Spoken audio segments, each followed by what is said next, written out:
Hi, this is Joe of the Two Shots Podcast. Thank you for joining us for this live stream with my good friend here, JJ Perez. JJ, you're the guy who covers UTSA football for 24/7 Sports. So thank you for coming out on the show. I know that we meet in passing quite a few times, but I just never had you on the show. So I'm glad to finally get you here and be able to talk some UTSA football. So how you doing today?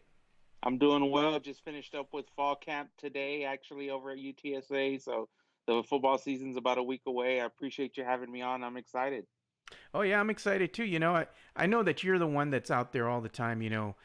Covering UTSA football. You've been there for most of the practices and whatnot that they have going on throughout the summer camp and all that. So what I wanted to ask you is, we have expectations, high expectations for the team coming into this season. I know that you've gone and you've interviewed quite a few of the players, taken some pictures, videos. See you always posting good stuff. So if you all want to know what's going on in the world of UTSA sports and UTSA football, make sure you follow JJ on Twitter. Good feed, great content that he has coming out. But more importantly, I know that you've interviewed Frank Wilson, the head coach of UTSA football. So what has stood out, in this, I guess, summer, that the coach has made some improvements on, maybe some things that he wanted to correct coming into this season versus last season. That's a great question, Joe. What the problem UTSA had last year? They went 3-9, and they struggled to be competitive in most of those losses. And the problem was they just had little to no offensive production, and it started kind of with the offensive line, the lack of run game. There was a rotation at quarterback that a lot of fans didn't like, and it was just a very uncompetitive brand of football they had last year. And it was all pretty much stemmed from the offense. And in the offseason, Coach Wilson made a change at offensive coordinator. He fired the offensive coordinator from last year. He moved up wide receivers coach Jeff Castle to offensive coordinator. And they've shored up a lot of positions. Running back is better, offensive line is better. And for the first time in several years, they have a healthy quarterback headed into the season, which is all likely going to be Frank Harris from Clemens High School, who has spent the last two seasons recovering from knee injury. And that's really the big question, the big kind of point of emphasis going forward into this season is, can Frank Harris stay healthy? Will he be able to lead this offense to some production? And really, Joe, last year UTSA was at the bottom or near the bottom of every offensive statistical category in college football. So it's hard to win like that. So Yeah. over this summer, they've really shored up some of the offense. I wouldn't say they have a huge expectation for improvement, but I think there's reason for optimism. There's a lot of talent on the roster. Some of it's young, some of it's inexperienced, but there's there's reason to be optimistic about this team moving into this 2019 season. Yeah, I can see that, and like I was saying before we even got on the air and we started talking, um, a lot of the things that happened with UTSA football and the football program last season was they didn't, expectations were high. They didn't really come out and go as far as they wanted to, but that really wasn't their fault. Injuries are part of the game. It's not an excuse, but when you have injuries to some of these key players, it does affect the outcome of the game and what the coaches and what the players can both do out there on the field. So I'm looking forward to seeing what this team can do, being that everybody stays healthy, and that's the hard thing to do, especially when you're playing football, is to try to keep everybody healthy. And as you were alluding to too, I mean, you were out there in the practices, and you saw all these players practicing and going at each other. I mean, I know that you had some moments out there with these players and some of the coaching staff. Anything in particular you'd like to share with us? Something that happened behind the scenes that was memorable? No, it was a pretty straightforward camp. I think the thing that stood out to me the most, I think they've practiced 19 times over like 3.5 weeks, and I think the thing that stood out to me the most is the camaraderie and the chemistry between the players. There wasn't many fights. Sometimes in a camp setting, you get tired of hitting the same guy, and people get frustrated or whatnot. But there wasn't too much of that, and all the players seemed to be like real genuine good player, like good people that you would want to spend time with. So I picked up on that early, that they're always kind of joking with each other. They all want a group picture of them flexing their muscles, and people probably seen a lot of those kind of photos from me, but it's because they're like, hey, let me get a photo with me and my guys. So just kind of the chemistry, and it coming off a 3-win season, that's tough for a group of people. Forget it's a group of kids, like 19, 20, 21-year-old kids. And for them, they see all the stuff on social media about negativity, and fans don't like the coach, or they don't like some of the plays, and they see all that. And for them to still be able to come out every day, I mean, it's work. They're out there early in the morning, it's hot. Some of the practices were in the afternoon. For them to come out and still be able to keep that positive, mental attitude, I think that says something about the fabric and the makeup of this team. Now, how that translates into wins and losses on the field, who knows? That remains to be seen. But from what I've seen this summer, it's got a totally different feel around the program. I think that's Yeah. a good thing. Yeah, and I'm going to share some pictures here that I just put up right now. I did a little slideshow before you came on here. Some of the pictures that I'm showing in this slideshow, or should I say all the pictures that I'm showing this little slideshow that's right next to us as we're doing this live stream, are photos that you captured during the practice this season. So another thing I wanted to ask you is, any players that really stood out at you? Any players that we should keep an eye out, out on the field this coming season? Somebody that is either going to be an up and coming, star in the making, or any freshmen, anybody that really stood out at you in practice this in the summer. Yeah, I think some of the big names. Obviously, quarterback Frank Harris. He's a local kid from Clemens. He's spent, like I said before, he spent the last 2 years battling injury. He's healthy. He's a dual threat quarterback. A lot of people just think of him as a run first guy, but I was able to see this camp pretty extensively that he can throw the ball extremely well, and I think that's gonna surprised a lot of people. He came here to UTSA. His high school season ended when he had an ACL injury on one knee. In his freshman year of the last practice of a spring, he tore his ACL in his other leg. Mm. So it's been 2.5 years since he's been on the football field making plays. And anybody in San Antonio who knows anything about high school football knows how much of a dynamic talent he is. So all eyes, Joe, are going to be on him. But what I'm really more interested in watching, because I do think it's a team game. There's 11 guys on the field, and it's more than just about one person. Obviously, the quarterback touches the ball every play, but to me, the biggest thing that has been lacking with UTSA over the last 2 years, that's contributed to their struggle, has been a lack of run game, and that starts on the offensive line. There's a new center, Alfitu Maka, kind of from Hawaiian descent. He's got some long curly hair. It's his first time playing center. They returned four starters that played last year and kind of went through the struggles and the growing pains of being freshmen. And then the running back, there's two of them. Brendan Brady out of Steele. Um, 2 years ago, last year he came out and had a productive towards the end of the season, had some production to kind of raise some eyebrows. He's one to watch, and a true freshman out of Judson, Sincere McCormick, has been making waves this entire camp, just almost to the point where he may be a starter when they roll out next week at the Alamo Dome as a true freshman. He graduated from high school in December, decided to come to UTSA in January, went through the spring practices, and I mean, he's out there fielding kicks, catching passes, and making some jaw-dropping runs. So those are three guys, and here's the thing, Joe.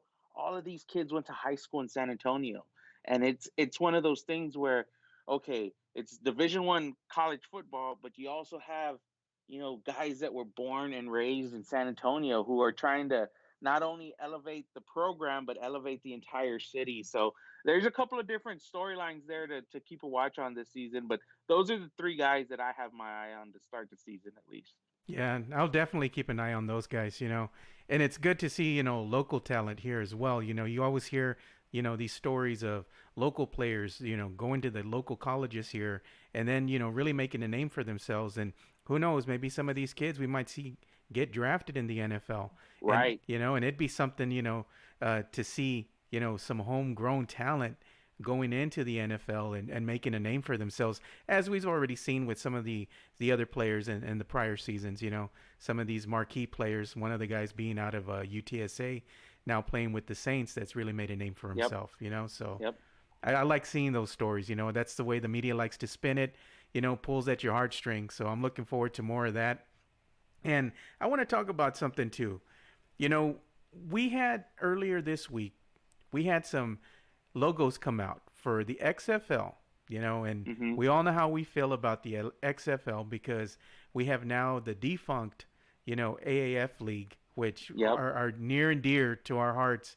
San Antonio Commanders, because I know you were at the games too over in Yep. Media Row, Yep. just like, Rest in peace. yes, just Rest in like peace, me, man. Commanders.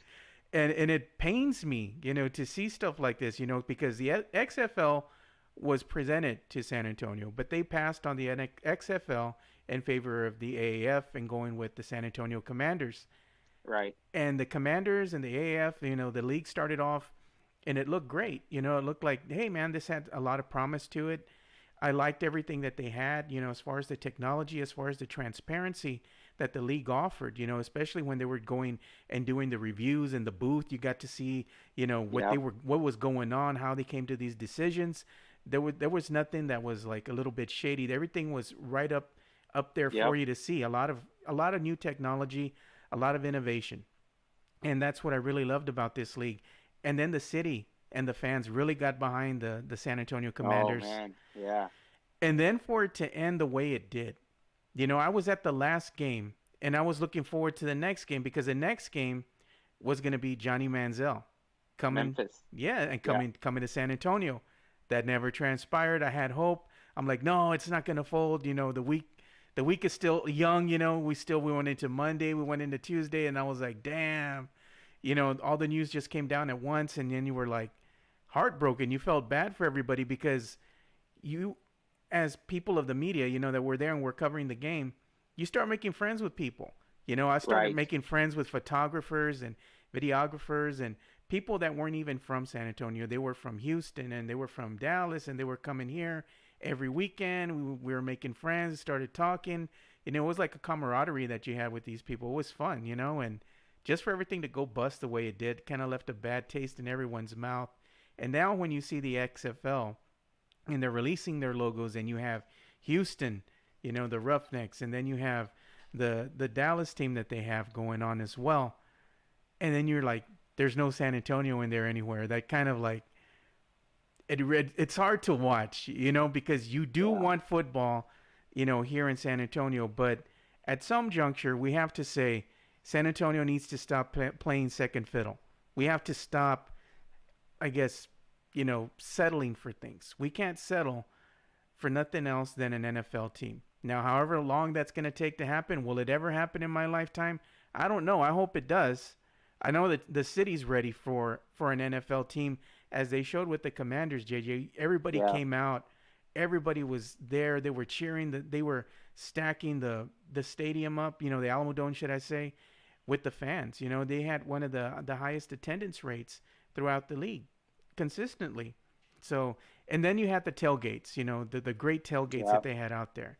So, given all that stuff going on with the Commanders, if you're still wanting some football here in San Antonio, come out and support your UTSA football. They do tailgates and the whole bit. But let's go ahead and hear from you, JJ. You heard what I said about the Commanders and the Yeah. Yeah. XFL. Give us your input. I'll even take it a step further, Yeah, go Joe. ahead. I was around when the Saints came here during Katrina, and they played 6 games at the Alamo Dome, and that place was packed. I mean, you hit it right on the head. San Antonio is ready to support a major league NFL franchise. It's just there's questions with the leadership in the city. Like, are people going to pay taxes? Who's going to flip the bill? all that other stuff that's important to the NFL, it may not be here. And that's kind of the thing where, what do you do? I mean, you can't go to Austin every weekend. You can't go to College Station every weekend to go see the Longhorns and the Aggies play. And I think that's where kind of UTSA fits in. And in the beginning, when they started this program, there was a lot of interest. A lot. They played some huge programs. They People came to the dome. Attendance was, I think, the first game 56,000. There was a 40,000, 35,000. I mean, even now, 9 years in, starting year nine, UTSA has, while the attendance has declined, and some of that is due to, you know, poor performance on the field, they're still among, I guess, the top attended games among their peers in their conference. So it's just a matter of where does UTSA kind of fit with the fans of San Antonio. And it's not just San Antonio, though. It's South Texas, Corpus, all these places down south. They love football. I know people who drive from the valley to go to Cowboys games every other weekend whenever there's a home game. And it may not seem like it now because UTSA has struggled for a few years and UTSA is still relatively new, but it's still Division 1 college football. And while everybody wants the NFL, Division 1 college football is pretty good in and of itself. I mean, in a few weeks you have Army, Army West Point coming into the Alamo Dome. I mean, that's a top 25 team that won 10 games last year and won a bowl game. I mean, that's one of the most historic programs in the history of college. I mean, they've played Oklahoma State at the Alamo Dome. The Roadrunners are going to Texas A&M this year to play in Aggieland. So it's it's not, Texas Longhorns and Texas A&M, but it's pretty good football. I mean, if you like to sit there and watch games and, like you said, go tailgate, have a good time. I mean, the tailgating scene, what it was at the Commanders, that's what it is for the Roadrunners. Yeah. And it's been like that going. This is going to be the ninth year of the program, and there's a lot of growth the program still has to still go through. But I think at some point in the near future, and a lot of it's going to have to do with the program winning and turning things around and competing and going to a bowl game and being on TV. I think we're going to see more fans kind of get behind UTSA, and I think that's kind of what's missing right now. To be honest with you, Joe, just there's not uh, the general fan, the alumni support, the students, people who went there and have some kind of connection to the school is there, but we don't see a lot of kind of just regular sports fans. So I think that's what UTSA is hoping to capture, and I think, like with anything, time is going to help with that. Yeah, and I hope it does because, now that the San Antonio Commanders aren't here, football season's already upon us, coming probably within shortly Next here. week, Yeah, next yeah, week. And you got NFL, you got college football starting. Come out and support your local teams, especially like UTSA. You have the UIW, you have these other colleges that are local here and they have sports teams. Come out and support them. Show your support. If you want bigger and better things, you got to get behind something. got to That's show it. you got to Yeah, show it. And they showed it for the Commanders. You got to do the same thing. Got to show that love for UTSA football. And it's a good time, and the tickets are not even expensive. It's a right. reasonable price, and you can come out and make friends over at the tailgate. Don't be shy. Great group of guys and gals out there. So I love walking around, talking with the people, meeting them, hearing their stories, and everybody's always willing to share a beer with you too. So you Yeah, you gotta yeah, love that. and food, and And food. food, yeah, lots of good Yeah, food out there. There was a lot of concoctions that they had out there too for those Commanders games, things that they yeah, would make special just for those tailgates. And I haven't seen that stuff again, and I probably won't see it anytime soon. But it was a lot of fun while it lasted. But moving right. into our next segment, we're gonna talk about food because me and you are some fluffy guys. We're Yes, kind of yeah. soft in the middle a little bit. We love our food. We like to eat our tortillas and we like our big red and barbacoa. So we're gonna talk about this Popeyes chicken sandwich fiasco. This has been getting a lot of traction on social media. You know, there you have people from Chick-fil-A, you have people from on the Popeye side. They're both saying, "Hey, we have the best chicken sandwich." You got Bill Miller's trying to get thrown in the mix, and I'm like, "Really, Bill Miller's? Come on now, y'all need to stop." You know, and then you had Whataburger trying to throw themselves in there too. But you know what? I got to give props to Whataburger though, because their honey butter chicken biscuit that they have in the morning, that thing is the bomb, man. If you never had that thing, you need to go try it in the morning. It's amazing. To me, it blows Chick-fil-A. The Chick-fil-A chicken sandwich in the morning, it blows it out of the water. You know, that honey butter chicken biscuit from Yeah. Whataburger, that's where it's at in the morning. Y'all got to try that sucker. It's good. But you have people over here waiting in line for hours, trying to start, trying to wait for this Popeye's chicken sandwich. You know, they're waiting for the store to open, the restaurant, should I say, to open, so they can go and get their fix. Now, I've seen, people like Jabari Young from the San Antonio Express News. He was out there early getting his fix, and he had a couple sandwiches, out, and he was eating them, and he said it was good, and I've seen some other people in the media got their Popeye's chicken sandwich fix, and they're all saying, hey, it's good. Some people say it's overhyped. I personally haven't tried it yet. I'm waiting for the hype to die down. Everybody goes back to school next week. Maybe I can go out there in the middle of the day, stroll right in That's a and go good get me one, strategy. That's a great strategy, actually. Yeah, because all the kids and the parents and Right. everybody's off right now. A lot of people are because the north side doesn't start school until Monday. So when them kids go back to school, I'm going to be going to get a chicken sandwich. So have I you might go tried with it? you. Yeah, No, we I should, haven't. man. Yeah, I drove by it. I think yesterday I was leaving practice, and I was like, let me see what this hype is about. And I couldn't even get in the parking lot. The parking Oh, lot was man. full. The line was out the door, and um, a lot of times I eat lunch on the go because I'm always rushing around, and I can't wait 30 minutes, 40 minutes for it. I probably wait 20 minutes just to kind of check it out, and it looks good from the photos. I think it's just a bigger piece of chicken, which that's kind of my complaint with Chick-fil-A. Like it's delicious, but it's kind of a small portion. Um, Well, but for us big boys, it's a small portion yeah, for us big boys.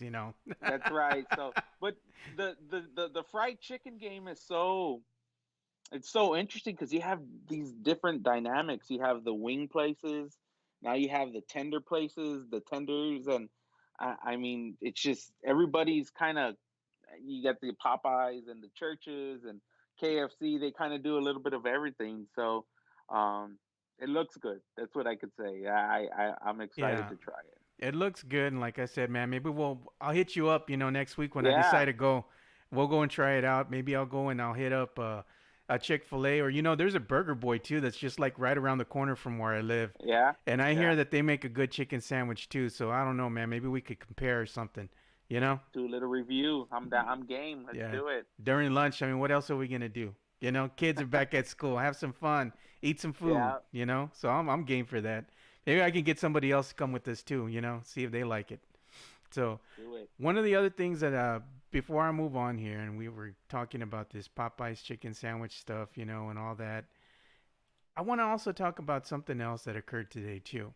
They were talking about a Waffle House. Waffle House had put something out there on Twitter I saw that. Yes. earlier today. They were talking about, hey, y'all have to vote where we gonna have another Waffle House, and I believe Hmm. they had two locations. One of them was San Antonio, one was College Station, and one was another place. I want to say Virginia, Mississippi or Mississippi. something. Yeah, Yeah, something yeah. weird. And for as much as a lot of people complain here in San Antonio, that, oh, we don't get no love, we don't get no, we're not getting no Waffle House. They had an opportunity to vote, man. You know, go out and vote. You want your Waffle House.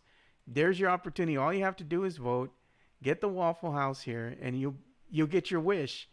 And earlier today, when I was looking, okay, let me see what's really happening here with the voting. I was like blown away, man. It's like nobody wanted their Waffle House, dude. They weren't voting They for it. didn't even vote. They They didn't didn't even even vote. vote. That's crazy. I It was saw like, that. I voted. I voted. for real, it was like what, 20%. Then it went down. It was Yeah. going down, and I was like, and the 53% of the vote was going towards a College Station. And Yeah. then I've been to Waffle Houses on the East Coast because I have family that lives down there, so we travel, and Hmm. it's like It's comical, man, when you're driving, especially when you're in like Louisiana, you're going through Mississippi, you're going Yeah, to Alabama. All you see when you're driving on the road, Waffle House, Waffle House, they're everywhere. Waffle It's House, crazy. everywhere, dude. Like every so many miles. Look, there's another Waffle House, and it's like they're open 24/7. But I got to tell you, man, their hash browns, man, that hash brown, man, that's a religious experience right there. That stuff is good, dude. Wow. You got to I've try never those hash been. browns. I've never been. Yeah, the I've hash never been. browns. The hash browns were good, and then they got some mean chicken and waffles, dude. I mean, I like that too, So you got to try it, And then, like I said, San Antonio had their chance. All they had to do was vote. I know some people in the media started retweeting it, started trying to make a push for everyone to come out and vote for the Waffle House, but it just didn't get any traction for whatever reason, man. I guess it's maybe the older crowd that wants the Waffle House. The younger kids, they're in the Chick-fil-A game, the Popeyes game. They don't really care Yep. anymore. Yep. So it is what it is. I guess we're never gonna get a Waffle House here. Maybe it can be like a pop up shop or something that comes through with, Yep. like a food truck or something downtown. Maybe that's the only thing we'll get at one point, man. But disappointed, JJ. Why is it that you think that people just didn't vote, man? I feel like it maybe got sprung upon everybody, and I don't know that. I think those other two places are college towns, so they're more. There's more people active on social media, and they're able to share it and spread the word. I mean, just the College Station alone with the students. I mean, that's got to carry a big load, and I'm just yeah, I'm a little disappointed too because I like I said, I've never tried it, and I drive by it late at night, and I always like, no, it's too late to eat it or whatever. But I guess that's the best time, and that I need to stop one day because that's the only time I'm going to be able to try it. Yeah, when you get your hankering, man, especially if you've had a night of drinking with your buddies and you want somewhere to eat other than Taco Yeah, Cabana or going through a late night Whataburger, man, there's nothing like going to like somewhere to get like breakfast at 2 or 3 in the morning and just sitting there with your friends, and you're just making me hungry, Joe. just You're eating making me that hungry. that greasy food, man. You know how it is when you're Yeah, out there drinking, yeah. man. You need your greasy food fix, and then you go to sleep and you sleep it off. You wake up like a champ the next day.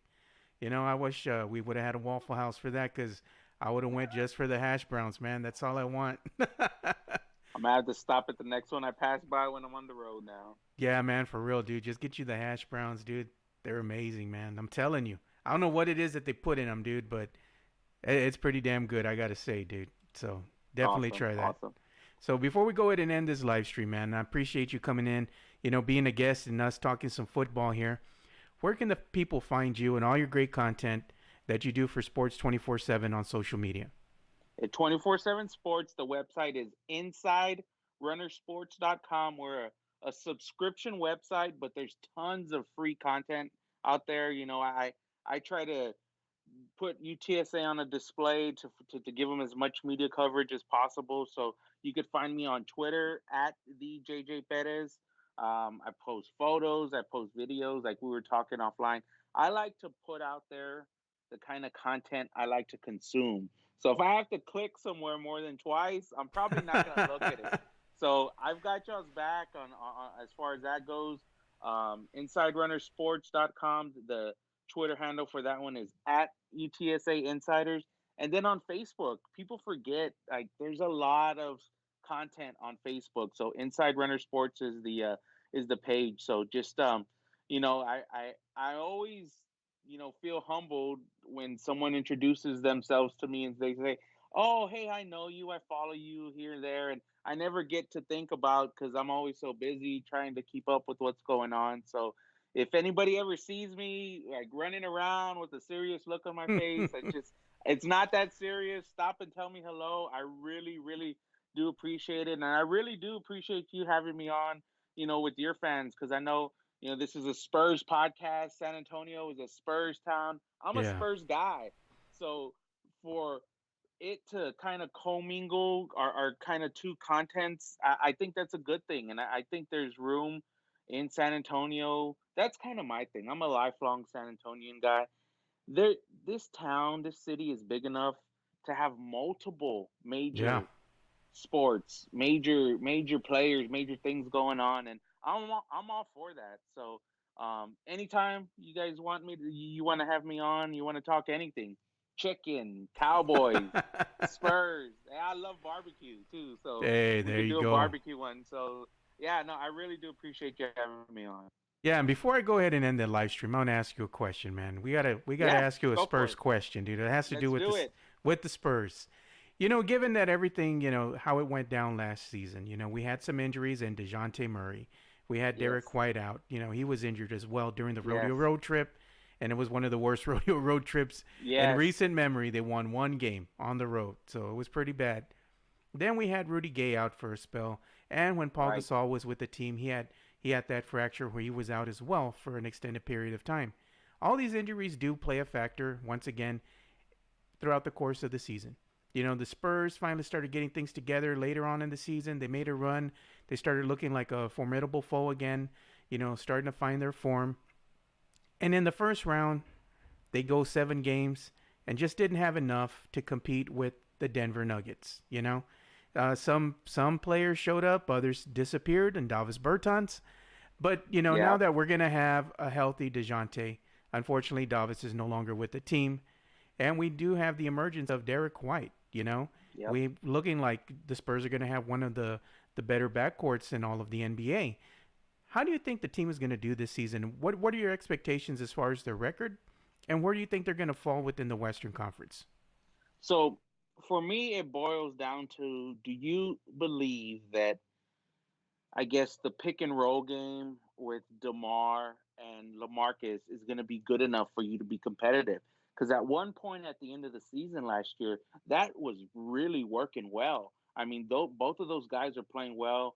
Um, the Spurs were making headway in the West, and this was after the rodeo road trip when everybody thought they were dead in the water. I Yeah, mean, if they win a few games off that rodeo road trip that they should have won, you know, they might get a different draw than the Denver Nuggets. And here's the thing, especially in this Western Conference, now that everything is kind of turned upside down, it's about who you match up with in the playoffs.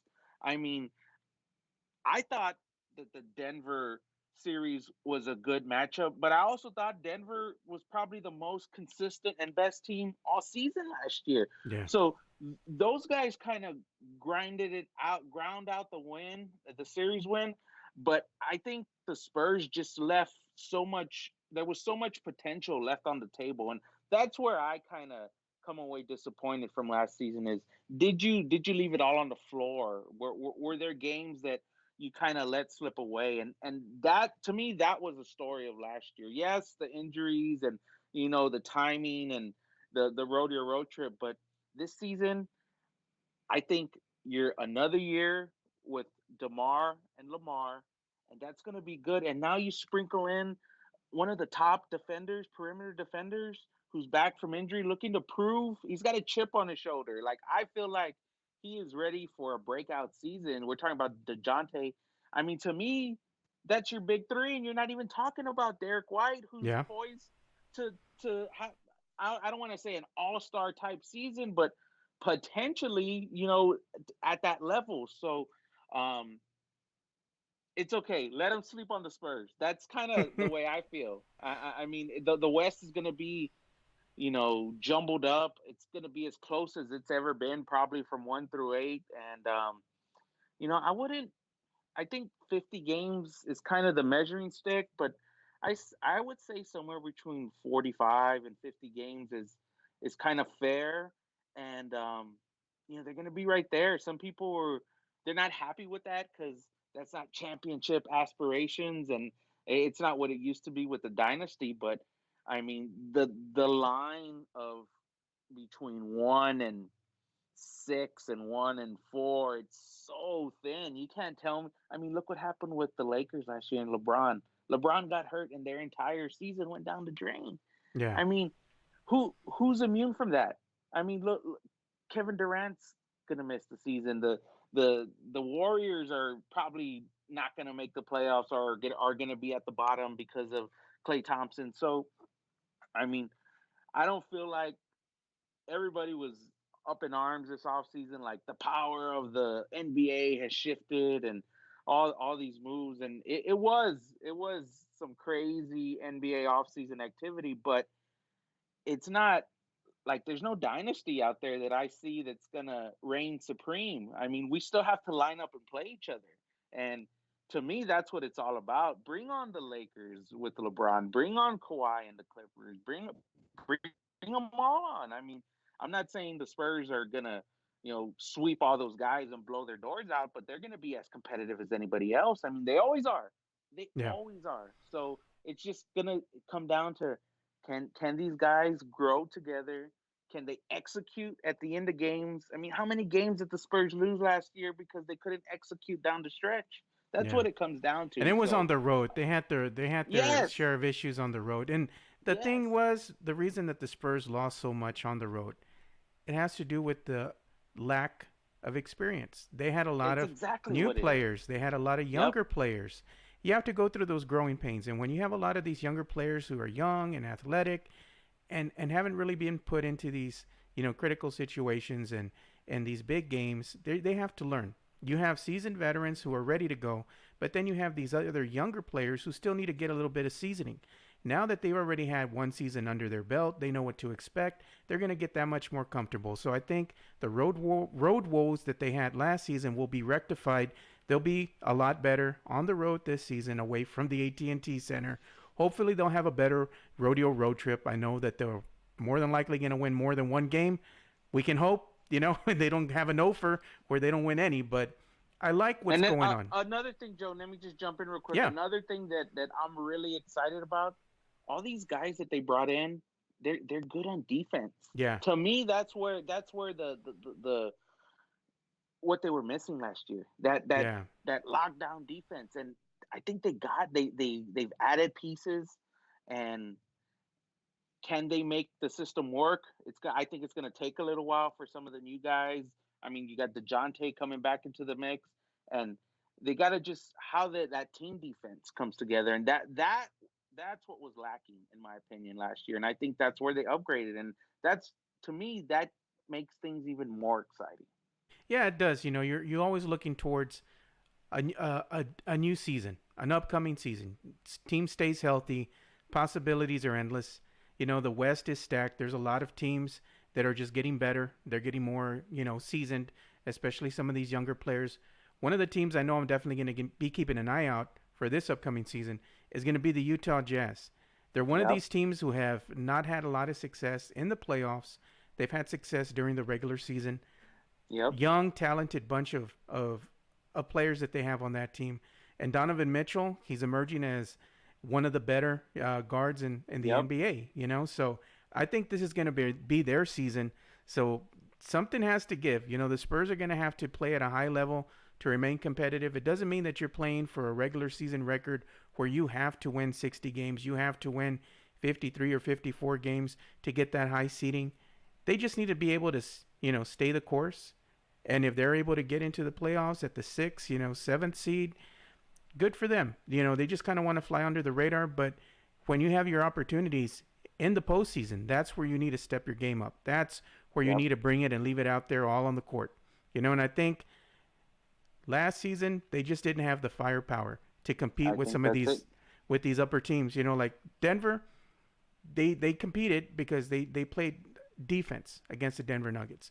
Yep. But as the season wore on, as the series wore on, and they went to the 7 games, they just kind of got tired.